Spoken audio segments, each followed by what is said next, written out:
श्री राम भक्त हनुमान जी की वीरता भरी गाथाएं रामायण में भरी पड़ी है। हनुमान जी के बाल्यकाल भी अनोखे कारनामों और शौर्य गाथाओं से भरा पड़ा है। वैसे तो हनुमान जी के बचपन के कई रोचक किस्से हैं, लेकिन आज हम जिस कहानी को बताने जा रहे हैं उससे आपको बाल्यकाल में बजरंगबली के नटखटपन की भी झलक मिलेगी। आज हम बात करेंगे एक पौराणिक कथा के बारे में, जब महावीर बजरंगबली ने सूर्य को निगल लिया था। बजरंगबली भगवान शिव के अंश अवतार होने के कारण जन्म से ही देवी शक्तियों से युक्त थे।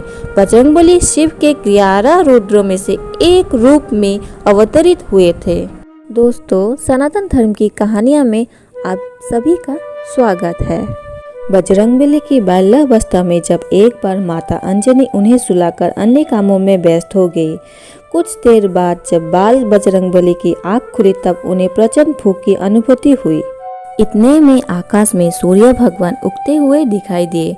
उन्होंने समझा कि ये कोई लाल लाल सुंदर मीठा फल है और उसे खाने की अभिलाषा लेकर बड़े वेग से आकाश की ओर उछले। कुछ ही देर में वे सूर्य मंडल में पहुंच गए और सूर्य को निगलने के लिए बढ़े। तभी ठीक उसी समय सूर्य ग्रहण का भी समय हो रहा था और सूर्य को ग्रसने के लिए राहु भी समीप आ रहा था। बजरंगबली सूर्य भगवान के पास पहुंचे और उन्हें पकड़कर मुंह में रख लिया। उसके बाद बजरंगबली ने राहु को देखा, जो कि सूर्य को ग्रसने के लिए पहुंच रहा था। लेकिन बजरंगबली ने उसे देखकर सोचा कि ये कोई काला फल है, इसीलिए उसकी ओर भी झपटे। राहु किसी तरह भागकर देवराज इंद्र के पास पहुंचा। राहु कांपते हुए स्वरों में इंद्र से कहा, हे प्रभु, संसार के नियम के अनुसार मैं ग्रहण काल में सूर्य को ग्रसित करने जा रहा था, पर मेरा मार्ग एक शक्तिशाली बानर बालक ने रोक दिया। कृपया आप उसे दंड दें। राहु की बात सुनकर भगवान इंद्र को बड़ा आश्चर्य हुआ। वो अपने सफ़ेद ऐरावत हाथी पर सवार होकर हाथ में वज्र लेकर बाहर निकले। उन्होंने देखा कि एक बानर बालक सूर्य को मुंह में दबाए आकाश में खेल रहा था। बजरंगबली ने भी सफ़ेद ऐरावत पर सवार इंद्र को देखा। उन्होंने समझा कि ये भी कोई खेलने लायक सफ़ेद फल है। वे उधर भी झपट पड़े। ये देखकर देवराज इंद्र बहुत ही क्रोधित हो उठे। इंद्र ने अपनी ओर झपटे हुए बजरंगबली से अपने आप को बचाया तथा सूर्य को छुड़ाने के लिए बजरंगबली की ठुड्डी पर वज्र का तेज प्रहार किया।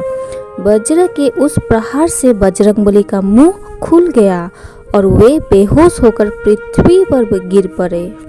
जब पवन देवता को इस बात की जानकारी हुई तो वे बहुत क्रोधित हुए, क्योंकि पवन देव के आशीर्वाद से ही महावीर बजरंगबली का जन्म हुआ था।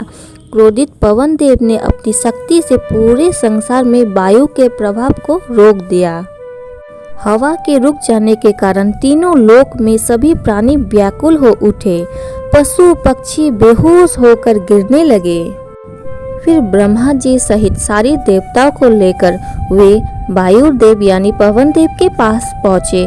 सभी देवता अपने हाथों से छूकर बजरंगबली को जीवित करते हुए वायुदेव से कहा, वायुदेव आप तुरंत बहना शुरू करें।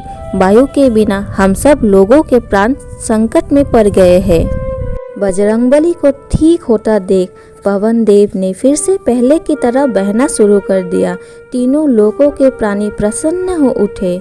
सारे देवताओं ने फिर बालक बजरंगबली को वरदान भी दिए, जिससे बालक बजरंगबली और भी ज्यादा शक्तिशाली हो गए।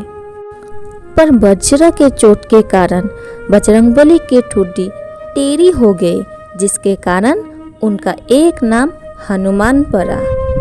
आज हमने जाना बजरंगबली ने सूर्य को क्यों निगल लिया था और वे हनुमान नाम से क्यों जाने जाते हैं। हनुमान जी की कृपा आप सभी पर बने रहे। कमेंट में जय श्री हनुमान लिखना ना भूले। वीडियो को पूरा देखने के लिए धन्यवाद दोस्तों।